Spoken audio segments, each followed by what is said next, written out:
में उपस्थित विभिन्न संगठनों के अध्यक्ष महासचिव और प्रदेश के कोने कोने से पधारे हुए हमारे एक एक कर्मठ जो इस विभाग की नींव भी हैं और रीढ़ भी हैं, अवर अभियंता और प्रोन्नत अभियंता बंधुओं, निश्चित तौर पर आप सभी की इस भारी संख्या इस बात को दिखा रही है कि कहीं ना कहीं जो हमारे चेयरमैन साहब हैं, जिनके आगमन से पिछले एक साल डेढ़ साल में इस विभाग का माहौल सकारात्मक हुआ। इसमें कहने में हमें कोई दिक्कत नहीं सर कि आपके आने के बाद यहाँ का माहौल सकारात्मक हुआ, नकारात्मकता दूर हुई और लोगों के अंदर एक ऊर्जा और स्फूर्ति आई। आपके कार्य की शैली प्रयागराज से लेकर के हर जगह लोगों के लिए चर्चा का विषय रही और यहाँ जितनी ऊपर से लेकर नीचे गैलरी और पीछे लोग आपको सुनने के लिए आए, आपके विजन को आत्मसात करके जो आपके द्वारा निर्देश दिए गए उन निर्देशों का 100% पालन ये लोग करेंगे।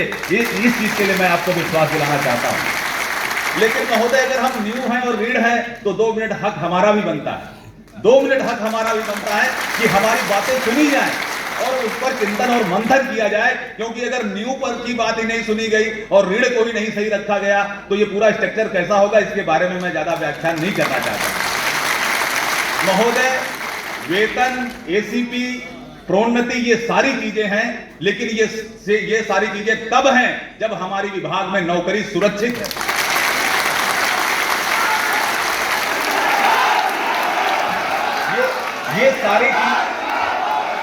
ये सारी चीजें तब हैं जब हमारे विभाग में नौकरी सुरक्षित है।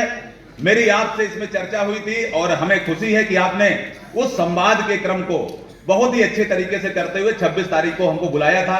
हम लोगों ने आपसे बातचीत करके उससे पहले भी ये बात कही थी कि महोदय, जो भी आप सुधार के कार्यक्रम कर रहे हैं उन सारे सुधार के कार्यक्रम में ये जूनियर इंजीनियर प्रतिभागी और केवल सहभागी नहीं है, बल्कि एक कदम आगे बढ़ करके उसको हम क्रियान्वित करने की दिशा में आगे बढ़ करके आपको दिखाएंगे। जो ये बात कही जाती है सर, आपके द्वारा बिल्कुल कहा गया कि हम लोग यहाँ पर हैं, निश्चित तौर पर जूनियर इंजीनियर जो है प्रोन्नत अभियंता इस विभाग में कार्य का इनिशिएटर तो है, शुरुआत तो वहां से होती है, लेकिन नीतियां, रीतियां और व्यवस्था सारे के सारे उच्च प्रबंधन मतलब उसके ऊपर एक्सीएन, एसई और चीफ के लेवल पे है, ये एक्सीएन और एसडीओ के स्तर पर नहीं है।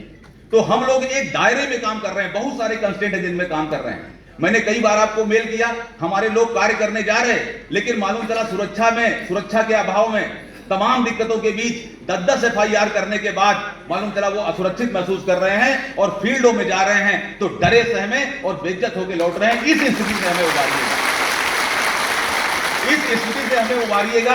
मैं आपको विश्वास दिलाना चाहता हूं कि ये ज्यादा बड़ी बात तो नहीं, लेकिन प्राइवेट कंपनी का कोई एक जनरल मैनेजर जो काम कर सकता है वो हमारे यहाँ का जूनियर इंजीनियर कर सकता है। इस बात के लिए मैं आपको बता देना चाहता हूं। निश्चित तौर पर लोगों ने ये कार्य किया है और कार्य करके दिखाया है।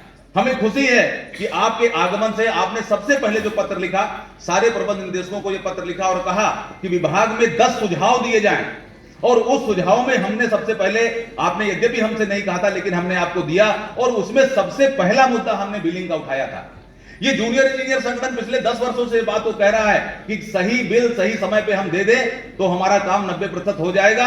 आपने उस दिशा में रिमार्केबल काम किया है, जिसका हम असिस्टेड बिलिंग से जो कार्य किया है उसके लिए तहे दिल से धन्यवाद और अभिनंदन करते हैं। उसका परिवर्तन, उसका असर भी रिफ्लेक्ट होगा, हमारी बैलेंस शीट पे होगा, हमारे रेवेन्यू कलेक्शन पे होगा। लेकिन आगे की चीजों में जो दूसरा सुधार कार्यक्रम आपने किया है वो 4 महानगरों के वर्टिकल डिवीजन का कार्य किया है। हमारे मनीषी यहां पर बैठे हुए हैं, ये बात हम लोग बार बार कहते थे कि राजस्व अलग हो, ये व्यवस्था किसी और की हो सकती है। कोई और आकर के कहे कि हमें रेवेन्यू में डाल दीजिए, हमें टेक्निकल में ना डालिए, लेकिन ये सदन आपसे कहता है कि आप हमसे टेक्निकल काम लीजिए, रेवेन्यू जिससे कलेक्शन कराना है। आपकी आधी समस्या तो सर यही, अरे 2 मिनट समय दीजिए, पूरा समस्या का समाधान हम लोग अपने स्तर पे जो कर सकते हैं वो करने का आपको प्रयास करेंगे। तो महोदय, जो आपने 4 महानगरों में किया है, मैं आपसे करबद्ध प्रार्थना करता हूं कि एक जो आपने भी ये लागू किया, मुश्किल से 2 महीने हो रहे हैं, एक लागू होने की फेज में है, इसके 4-6 महीने का समय दिया जाए, 1 साल का समय दिया जाए और जो भी इसके परिणाम हैं उन परिणामों को एनालिसिस कर लिया जाए। हम भी इन बीच में जाएंगे, इन शहरों में अपने लोगों को जो मोटिवेट करना हो या जहां लगाना हो, आपकी जो मंशा है उसके अनुसार कार्य करने के लिए प्रेरित करेंगे। और हम आपसे केवल ये मांग करते हैं कि केवल 1 वर्ष का समय इन चारों को दे दीजिए। आपके डिस्काम को निजीकरण की निर्णय नहीं लेना पड़ेगा, ये उससे बढ़ करके हम लोग करके दिखा सकते हैं। तो आदरणीय मुख्य अतिथि महोदय, मैं विशेष तौर पर यही कहना चाहता हूं कि जो कार्मिक हैं किसी भी संगठन की नींव हैं, और हमें खुशी है कि आपने ऐसे मार्मिक शब्द हमारे बीच में कहे कि हम दिल के करीब हैं। तो अगर हम दिल के करीब हैं तो हमारे दिल के दर्द को भी आप समझेंगे। जो एसीपी का मामला 5 साल से लंबित है, पंकज कुमार साहब मुस्कुरा रहे हैं, क्योंकि सारी चीजों को वो जान रहे हैं, यहां से लेकर शासन तक जान रहे हैं। 4800 का मामला हमारे ऑल इंडिया और लोगों ने कह गया। ये सारे मामले आपके समक्ष लंबित हैं, और इस दर्द को अगर 5 साल 7 साल तक खींचा जाएगा तो समस्या मतलब लोगों के अंदर हताशा और निराशा की स्थिति आती है। हमें उम्मीद है कि हमारी इन चीजों को आप समझेंगे। आज से कल तक का जो हमारा महाधिवेशन चल रहा है उसमें विभाग की बेहतरी के लिए, संवर्ग की रक्षा के लिए, बेहतर उपभोक्ता सेवा के लिए, और जो मैंने कहा है फाइनेंशियली इसको कैसे सक्षम बनाया जाए, उसको करने के लिए जो भी प्रस्ताव होंगे वो हम आपके सामने प्रस्तुत करेंगे। एक बार पुनः आप यहाँ पर अपना अमूल्य समय हमें दिए, यहाँ पर आए, उसके लिए बहुत बहुत धन्यवाद। और ओटीएस को सफल बनाने के लिए मैं चाहता हूँ खड़े होकर के आप लोग हाथ उठाइएगा कि ओटीएस को सफल बनाना है और इस निजीकरण से इस विभाग को बचाना है।